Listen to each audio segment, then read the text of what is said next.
नमस्कार दोस्तों, पेट पूजा रेसिपीज़ में मैं पूजा एक बार फिर से आपका हार्दिक स्वागत करती हूँ। और इस वीडियो में आज हम बनाएंगे बिल्कुल मार्केट जैसा नवरत्न नमकीन मिक्सचर, पर इसको हम बिल्कुल हेल्दी फॉर्म में बनाएंगे, मतलब बहुत ही थोड़े से तेल में बनाएंगे, जिससे कि अगर आप कोई डाइट प्लान भी फॉलो कर रहे हैं तो अपनी डाइट चार्ट में शाम की चाय के साथ 1 कटोरी ये नवरत्न मिक्सचर भी शामिल कर सकते हैं। तो चलिए वीडियो शुरू करते हैं। इसे बनाने के लिए सबसे पहले मैंने यहाँ एक कढ़ाई में 1 छोटा चम्मच ऑलिव ऑयल ले लिया है। आप चाहें तो घी भी ले सकते हैं। और उसमें यहाँ मैंने 3/4 कटोरी रोल्ड ओट्स ले लिए हैं। ये बिल्कुल सादे वाले ओट्स हैं और गैस को मीडियम फ्लेम पे रख के इस तरह से लगातार चलाते हुए हमें इस ओट्स को बिल्कुल गोल्डन ब्राउन होने तक भून लेना है। इस प्रोसेस में आपको 3 से 4 मिनट लग जाएंगे। यहाँ मैंने सादे वाले ये क्वेकर ओट्स लिए हैं। आप चाहें तो कोई भी ब्रांड के बिना किसी फ्लेवर वाले नॉर्मल ओट्स ले सकते हैं। तो यहाँ 4 मिनट हो गए हैं और ये देखिए ओट्स हमारे भुन के बहुत अच्छे गोल्डन ब्राउन हो गए हैं। इनकी बहुत अच्छी खुशबू आपको भुनने की आने लगेगी। तब एक मिक्सिंग बोल में हम इन ओट्स को निकाल के अलग कर लेते हैं और इसी सेम कढ़ाई में फिर से हम 1 छोटा चम्मच ऑलिव ऑयल डाल लेंगे। और अब हम इसमें भूनेंगे पोहा, यानी कि चिवड़ा। आधी बड़ी कटोरी मैंने भर के लिया है। ये बारीक वाला पोहा है, मोटा पोहा इसके लिए हमें नहीं लेना है। बिल्कुल एक फाइन थिन वाला पोहा आता है, आप किराने की दुकान में पतला पोहा मांगेंगे तो आपको मिल जाएगा। और उसको भी बिल्कुल उसी तरह से मीडियम फ्लेम पे भून के हमें इस तरह का गोल्डन ब्राउन कर लेना है।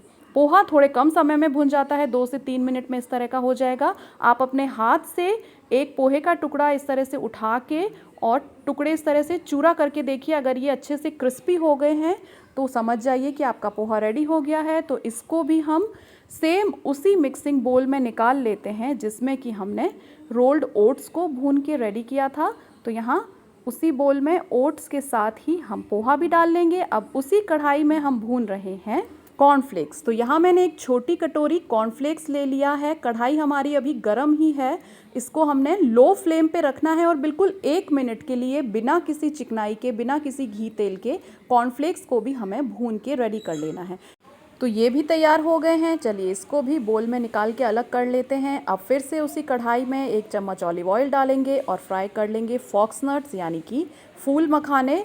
इनको हम इस तरह से चलाते हुए भूनेंगे जब तक कि ये भी क्रिस्पी एकदम गोल्डन ब्राउन ना हो जाए। और जब इस तरह से इसकी सरफेस हल्की सी ब्राउन हो जाएगी तो इसको भी हम उसी सेम मिक्सिंग बोल में निकाल के अलग रख लेंगे। और फिर से कढ़ाई में हम 2 बड़े चम्मच तेल डाल लेंगे और इसमें सबसे पहले हम 3/4 कटोरी कच्ची मूंगफली को फ्राई कर लेंगे।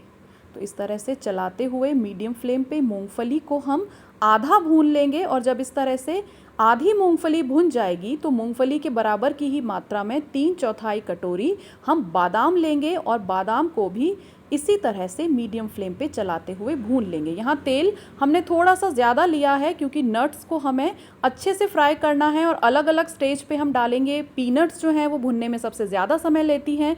तो हमने सबसे पहले मूंगफली डाली है, उसके बाद बादाम। और ये देखिए बादाम भी हाफ डन हो गई है हमारी, बहुत अच्छा कलर आ गया है। मूंगफली भी बहुत बढ़िया भुन रही है। तो बादाम के बराबर ही अब हम ले रहे हैं 3/4 कटोरी साबुत काजू। और काजू को भी हम भून लेंगे क्योंकि काजू बहुत जल्दी फ्राई हो जाता है। तो इसको हम तीसरे नंबर पे डाल रहे हैं।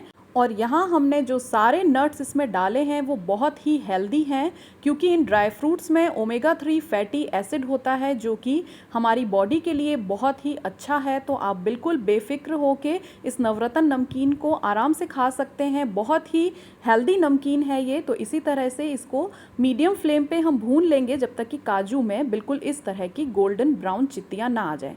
तो ये देखिए काजू की सरफेस भी अच्छी ब्राउन हो गई है। तो अब हम इसमें 3/4 कटोरी किशमिश भी डाल देते हैं और किशमिश को भी बिल्कुल वैसे ही फ्राई कर लेंगे। किशमिश क्योंकि बहुत जल्दी सॉफ्ट हो जाती है तो इसको हमने सबसे एंड में डाला है। तो इसी तरह से हिला के इसको हल्का सा भून लेते हैं।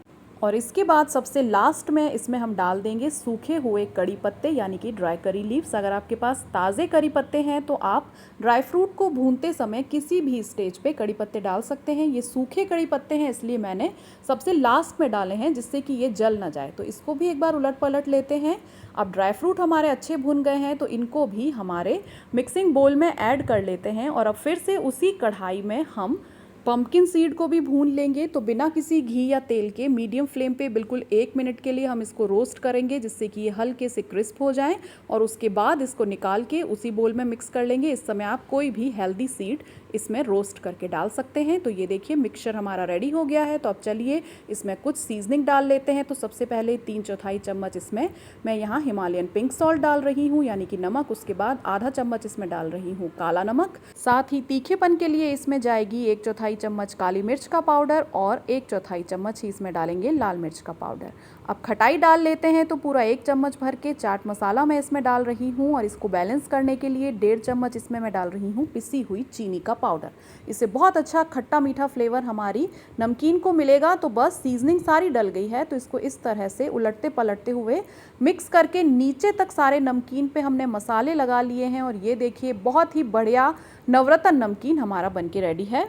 इसमें अब आप अपने स्वाद के अनुसार पफ्ड राइस, कोई भी पसंद के ड्राई फ्रूट्स या सीड्स जैसे कि chia seed, melon seed, flax seed कुछ भी डाल सकते हैं, जिससे इसका न्यूट्रिशन और बढ़ सके। तो बस देर किस बात की, आप भी इस टेस्टी और चटपटी रेसिपी को ज़रूर ट्राई करें। वीडियो को लाइक, शेयर और चैनल को सब्सक्राइब करें और अच्छा खाना इसी तरह बनाते रहें।